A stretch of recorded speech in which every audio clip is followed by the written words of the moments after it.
आशा करता हूँ आप लोग बहुत अच्छे होंगे। मैं हरेंद्र कुमार स्वागत करता हूँ हमारे यूट्यूब चैनल हरे नसीब पे टेक सोल्यूशन में। तो फ्रेंड्स, आज का जो हमारा यह एक्सरसाइज है, इस एक्सरसाइज में हम लोग सॉफ्ट मशीनिंग, हार्ड मशीनिंग क्या होता है उसका थोड़ा सा कॉन्सेप्ट भी जानेंगे।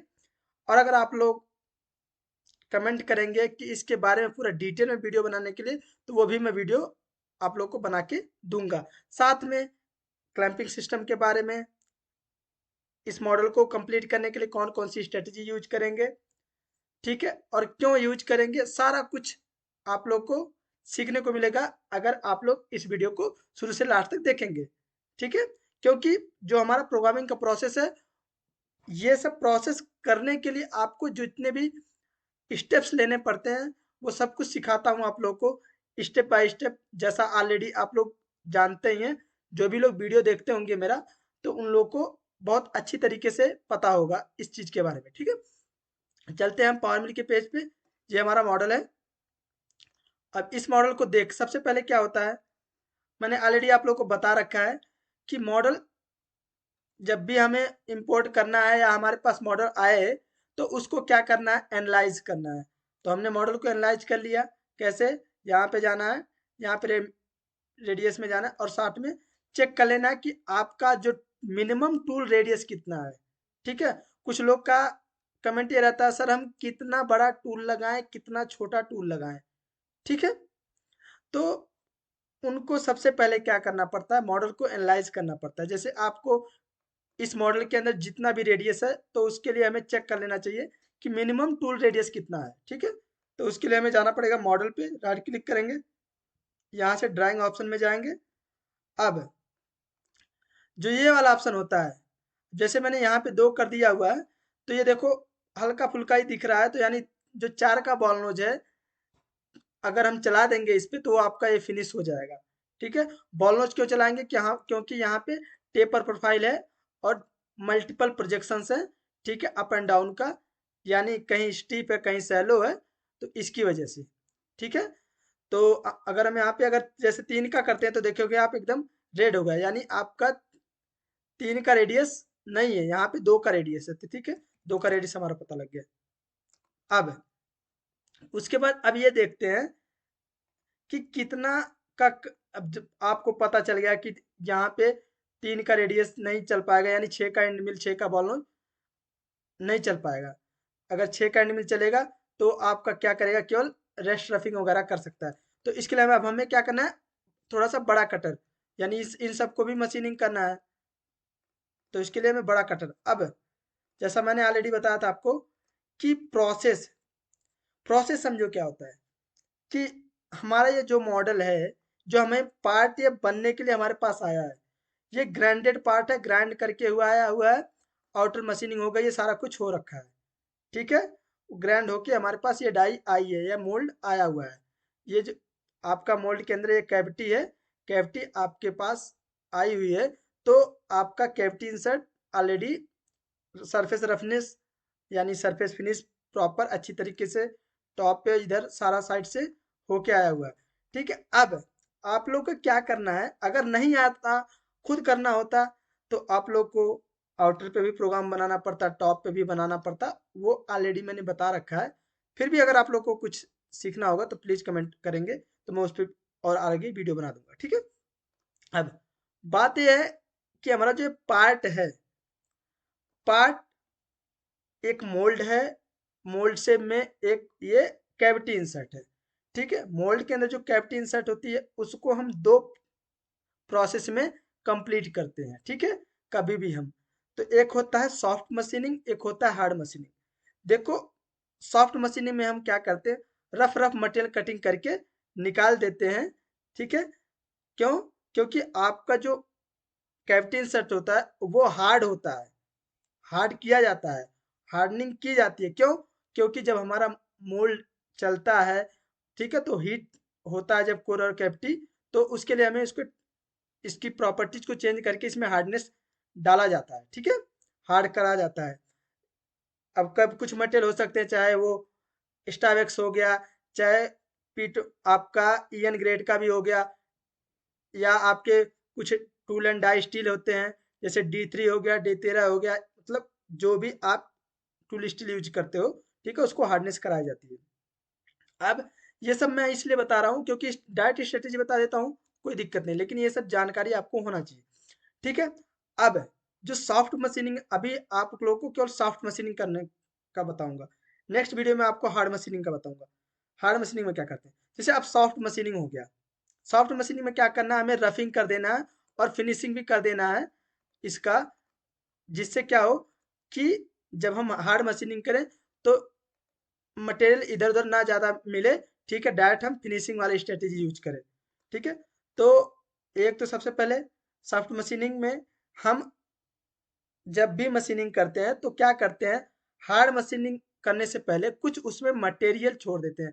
मटेरियल इसलिए छोड़ा जाता है कि 0.3, 0.35, 0.25, 0.5 मेटल इसलिए छोड़ा जाता है कि आपका जो पा यानी कैविटी इंसर्ट है, जब हम उसको हार्डनिंग के लिए भेजते हैं तो उसका जो प्रॉपर्टी हो चेंज हो जाए, अगर चेंज होता है या उसमें कुछ, ठीक है, टिल्टनेस आती है या कुछ टेपर आता है, तो वो एटलीस्ट इतना मटेरियल होना चाहिए कि जब हम उसको हार्ड मशीनिंग करें तो वो फिनिश हो जाए।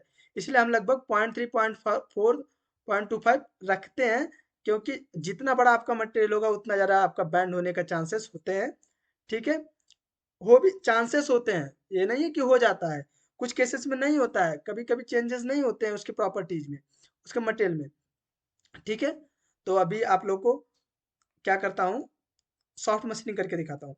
तो हम सॉफ्ट मशीनिंग में क्या करने वाले हैं, हम मशीन मटेरियल छोड़ने वाले हैं 0.35 और 0.5। देखो, अब पहले सबसे पहले हम रफिंग कर देते हैं। अब क्या करना है, हमें केवल इसके अंदर ही बनाना है, तो हमें क्या करना पड़ेगा, सबसे पहले इसकी बाउंड्री बना देते हैं। तो इस पर सेलेक्ट करेंगे, राइट क्लिक करेंगे, बाउंड्री, यूजर डिफाइन, और यहाँ से मॉडल एक्सेप्ट, और इस पे इसको कर देंगे डिलीट। तो आपका ये मॉडल पे ये बाउंड्री बन गई है, ठीक है। अब इसमें क्या यूज करना, तीन स्ट्रेटेजी बस यूज करनी है, ठीक है। अभी तीन स्ट्रेटेजी यूज करेंगे, कौन, एक मॉडल एरिया क्लियरेंस, एक मॉडल रेस्ट एरिया क्लियरेंस, और एक ऑप्टिमाइज कांस्टेंट। तीन स्ट्रेटेजी यूज कर लेंगे, आपका ये पार्ट बन जाएगा। क्या होता है ना कि मॉडल को देख के ही आप लोग, जब एक्सपीरियंस हो जाएगा ना, जो सीख रहे हैं बंदे, तो उनको पता लग जाएगा कि हम मॉडल को देख के पता लग जाएगा कि कौन कौन सी स्ट्रेटेजी कर देते हैं, तो ये आपका पार्ट कंप्लीट हो जाता है। इसलिए मैं आप लोग को पहले ही बता देता हूँ। अब जैसे हमें रफिंग करना है, तो हमें just model rest area clearance में, जैसे मॉडल रेस्ट एरिया क्लियरेंस हमने इसलिए बना रखा है कि टाइम हमारा खराब ना हो, ठीक है। अब मॉडल रेस्ट एरिया क्लियरेंस ले लिया। अब यहाँ पे देखो, यहाँ से स्केच ऑफ कर दिया। अब नो ऑफ नहीं करेंगे, क्यों, क्योंकि हमारा टाइम नहीं खराब होगा। अब इसमें क्या है, ब्लॉक सेम वही रहेगा, ठीक है। मशीन टूल टूल हमने क्या लिया, 10 का एंड मिल ले लिया, 10 का एंड मिल से रफिंग हम कर देंगे, ठीक है। उसके बाद आपका machine tool BMC already set है। लिमिट में आपको जो अभी बाउंड्री बनाई है हमने, बाउंड्री यहाँ पे लगा देना और यहाँ पे कीप इनसाइड कर देना है, ठीक है। उसके मॉडल एरिया क्लियरेंस में देखो, यहाँ पे थिकनेस में 0.5 रखना है, और 0.35 एक्स वाई में डायरेक्शन में 0.5, और जेड डायरेक्शन में 0.35। क्यों, क्योंकि जो जेड डायरेक्शन होता है उसमें मटेरियल हमारा थोड़ा कम रखा जाता है, क्योंकि जेड डायरेक्शन में मटेरियल थोड़ा सा काटने में थोड़ी सी दिक्कत होती है, एक्स वाई डायरेक्शन में आप अच्छी तरीके से कटिंग कर लेते हो, ठीक है। अब जो मेरा एक्सपीरियंस है, ठीक है, बहुत लोग को लगेगा कि नहीं ये नहीं करते हैं तभी 0.55 रख देते तभी, हाँ 0.5 रखने से भी चल जाएगा, कोई दिक्कत नहीं। बट कम रखने से फ़ायदा ये होता है कि आपका जो टूल होता है, टूल की लाइफ आती है और अच्छी तरीके से आपकी फिनिशिंग आती है, ठीक है। उसके बाद स्टेप ओवर हो गया, इस्ट 10 का एंड मिला तो 6 रख दिया, यानी 60% आपका स्टेप ओवर हो गया। डेप्थ आपका 0.25 का हो गया। ऑफसेट में यहाँ पे इनसाइड आउट करना है, क्यों, क्योंकि हम इसके अंदर सेंटर से इसके अंदर पॉकेट, एक टाइप का ये पॉकेट हो गया, पॉकेट के अंदर ही चलाना है, तो हमें इनसाइड आउट करना है, ठीक है। उसके बाद स्टेप कटिंग में कुछ नहीं करना है, यहाँ पे भी कुछ नहीं करने की जरूरत है। फ्लैट में आपको लेवल में आके या फ्लैट फ्लैट टॉलरेंस कर देना है। उसके बाद यहाँ पे आना है, ऑलरेडी का ऑटोमेटिक वेरिफिकेशन, जो वैल्यू आप दे रखेंगे थिकनेस में वही वैल्यू से होगी, और यहाँ पे कुछ नहीं चेंज करने की जरूरत है। रैपिड मूव पार्ट में आना है, वर्क प्लेन आपका जो भी एक्टिवेट है उसको वर्क प्लेन एक्टिवेट करके कैलकुलेट कर देना है, ठीक है। और यहाँ पे आके just lead in lead out, देखो यहाँ पे क्या है, हमें आपको बता दूं कि लीड इन लीड आउट जो होता है रफिंग में तो देना चाहिए, लेकिन यहाँ पे क्या है कि देखोगे यहाँ पे बहुत सारा राउंडनेस है, ठीक है, राउंड पार्ट है, ठीक है। तो यहाँ पे थ्री शोल्ड एंगल का उपयोग बहुत ज्यादा होगा, ठीक है। तो इसलिए हमें क्या करना चाहिए कि लीड इन ना करके आप जिसमें रैंप ना करके आप क्या करो कि जब आप आरपीएम फीड दो वहां पे जो प्लंज फीड रेट है उसको कम कर दो, ठीक है, समझ रहे हो, जिससे आपका टाइम बच जाएगा। आरपीएम आपका ये 3000 हो गया, और उसके बाद कटिंग फीड रेट 2000 हो गया, फ्लंज फीड रेट 150 हो गया, और 3000 स्किन फीड रेट हो गया, ठीक है। Okay close. अब जो भी ये आपका 10 का एंड मिल मटेरियल छोड़ा होगा उसके बाद उसको हम क्या करेंगे, 6 के एंड मिल से रेस्ट रफिंग करवाएंगे। 6 का एंड मिल देखेंगे आप उसी उसी एरिया में चल रहा है, देखो यहाँ पे और यहाँ पे, यहाँ सब सारा, यहाँ सब पूरा एरिया आपके 10 के एनिमल ने रफिंग कर दिया हुआ है, ठीक है। और मटेरियल हमने 0.5 0.35 इसलिए छोड़ा क्योंकि हम 0.35 छोड़ेंगे केवल और 0.25 छोड़ेंगे फिनिशिंग करने के बाद, कब, जब हमें हार्ड मशीनिंग के लिए स्टॉक छोड़ना है, ठीक है। रेस्ट रफिंग कर देंगे। रेस्ट रफिंग में क्या करना है, जस्ट मॉडल रेस्ट रेक्लेंस यहाँ से ले लेंगे। अब यहाँ पे 6 का एनिमल चलेगा, वर्क प्लेन सारा कुछ सेम रहेगा, सारा प्रोसीजर सेम रहेगा, ठीक है। यहाँ पे बस आपका थिक जो स्टेप ओवर होगा यहाँ पे 3 mm हो गया। डेप्थ ऑफ कट आप कम कर दीजिए, ये दोनों आप चेंज नहीं कर सकते, क्यों, क्योंकि आप किसी टूल के रेफरेंस से जो भी थिकनेस आपने रफिंग में दिया हुआ वही सेम रेस्ट रफिंग में रहेगा, तो आप चेंज नहीं कर सकते, ठीक है। यहाँ पे रेस्ट में आके 10 के एनिमल को रेस्ट रफिंग के रेफरेंस से करना है, तो आपको जस्ट उसका टूल पाथ का रेफरेंस दे देंगे, ठीक है। और यहाँ पे कुछ भी चेंज करने की नहीं जरूरत है, ठीक है।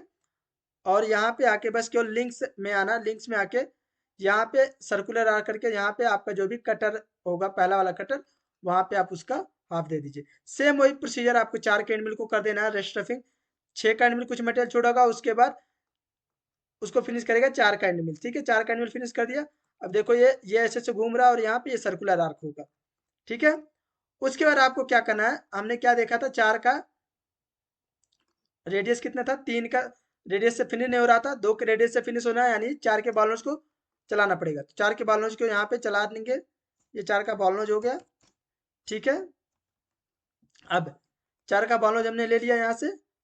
उसके बाद मशीन टूल लिमिट, लिमिट में आके आपका वही जो भी आपने बाउंड्री बना रखी है, ठीक है। उसके बाद यहाँ पे स्टॉक एंगेजमेंट, उसके बाद यहाँ पे आके देखो, यहाँ पे हमें स्पायरल ऑन कर देना और स्मूथिंग ऑन कर देना कि थोड़ा सा फिनिशिंग आ जाए। और हमने 0.35 और 0.2 मेटल, एक्स वाई में 0.35 और जेड में 0.2 मेटल छोड़ा हुआ है कि अगर कभी भी आपका जब हम हार्डनिंग करेंगे प्लेट को, अगर बैंड भी होता है 0.1 भी बैंड होता है, 0.15 तक बैंड होता है, फिर भी 50-60 माइक्रोन आपका मेटल मिल जाएगा फिनिशिंग करने के लिए आपको कटर को, ठीक है।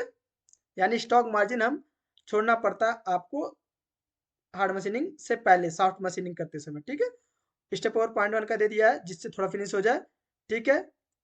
यहाँ पे कुछ नहीं करना, जस्ट रैपिड मूवमेंट में आना है, यहाँ पे वर्क प्लेन लगा के कैलकुलेट और यहाँ पे आके ऑन सरफेस कर देना है, ठीक है। और आरपीएम फीड, आरपीएम 6000 चार, और उसके बाद ये आप आरपीएम फीड के हिसाब से यहाँ पे 200 नहीं, आप यहाँ पे कर दीजिए 1200 की फीड से, और यहाँ पे कर दीजिए 450 का प्लंज फीड। इसके हिसाब से भी आपका जो भी मैं आरपीएम देता हूँ अगर उसको भी मशीन पे चला दोगे तो चल जाएगा। क्यों, क्योंकि अगर इसकी आप हम कटिंग स्पीड देखेंगे तो देखो कटिंग स्पीड कितने की आ रही है, ठीक है। 4 के इंडमिल के हिसाब से 150 100 इतना आ रहा है कटिंग स्पीड, ठीक है। अब इसमें अगर आप मैं इसको कर दूंगा 4500, ठीक है। और तो आपका कितना कटिंग स्पीड आ गया 56। यानी आपका जो अगर आपके पास मटेरियल है, जो भी मटेरियल के हिसाब से आप कटिंग स्पीड भी दे सकते हैं, बट आपका एक्सपीरियंस भी कुछ मैटर करता है। आपका टूल कटिंग स्पीड जो होता है, आपके टूल पे जो भी टूल की लाइफ है उस पे आपके एक्सपीरियंस पे सारा कुछ मैटर करता है, पूरे समझ कर तभी करना चाहिए, ठीक है। ये नहीं कि आपका कटिंग स्पीड ये है तो मैं कटिंग स्पीड डाल दूं, जो भी नेट से सर्च करते हैं कि कटिंग स्पीड, उसको भी हमें मानना है, साथ में आपके एक्सपीरियंस को भी मानना है और अपने प्रैक्टिकल को भी मानना है, ठीक है।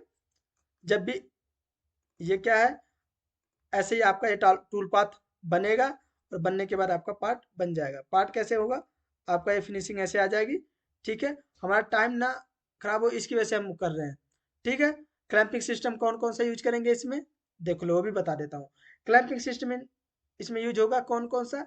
एक तो अगर आपके पास वाइस है तो वाइस पे भी आप यूज कर सकते हैं। आपके पास मैग्नेटिक टेबल है, मैग्नेटिक टेबल भी यूज कर सकते हैं। आपके पास अगर प्लेन एंड स्लॉट है तो वो भी कर सकते हैं। यहाँ लगा सकते हैं, यहाँ लगा, क्यों, क्योंकि आपके इसके अंदर ही टूल पार्ट चलने वाला है। ठीक है, अगर आप लोग को ये वीडियो अच्छा लगा होगा तो please share and subscribe my YouTube channel. ठीक है, क्योंकि मैं ऑलरेडी आप लोग को बता रखा हूँ कि ये सारी वीडियो मैं स्टेप बाय स्टेप डेली सोचता हूँ कि लाऊं, जिससे आप लोग सीखो अच्छी तरीके से। अगर आप लोग चैनल को सब्सक्राइब नहीं किए हैं तो प्लीज़ चैनल को सब्सक्राइब करें, कमेंट करें और अपने दोस्त के साथ भी शेयर करें। साथ में बेल आइकन भी दबाएं, जिससे नोटिफिकेशन आप तक जाए और आप लोग को मेरी लेटेस्ट वीडियो का नोटिफिकेशन का पता लग जाए। ठीक है, मिलते हैं नेक्स्ट वीडियो में, तब तक के लिए जय हिंद।